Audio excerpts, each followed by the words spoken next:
Champagne बॉटलचे cork एखाद्या दिवाळीच्या फटाक्यासारखे उघडायचे नाहीये आणि त्यावर त्याचा फवारा सोडायचा नाहीये. शॅम्पेन बॉटलचे जे कॉर्क असते ना ते ह्या गोल्ड फॉइलने नेहमी झाकलेले असते. तर पहिली आपल्याला ही गोल्ड फॉइल उघडायची आहे. गोल्ड फॉइल उघडल्यावर त्याच्या आत तुम्हाला एक वायर किंवा एक तार अशी दिसेल. आता ही तार तुम्ही एखाद्या चावीसारखी फिरवून त्याला लूज करा आणि जशी तुम्ही लूज करायला लागाल तेव्हा लक्षात ठेवा तुमचं एक बोट किंवा तुमचा अंगठा हे कॉर्कच्या वर नेहमी राहायला पाहिजे. ते जर असं तुम्ही केलं नाहीत तर ते कॉर्क फटकन असं बाहेर निघण्याचा एक चान्स असतो.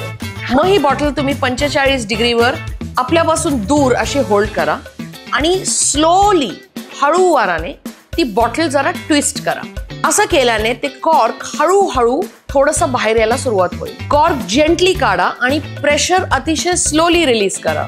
जोरात आवाज येता कामा नये. मग तुमचा एक ग्लास घ्या आणि शॅम्पेन हळू पोर करा. आता तुमचा ग्लास पाऊण भरलेला आहे त्यामुळे तो प्यायला रेडी आहे.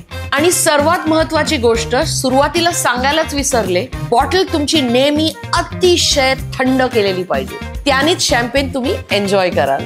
चीअर्स.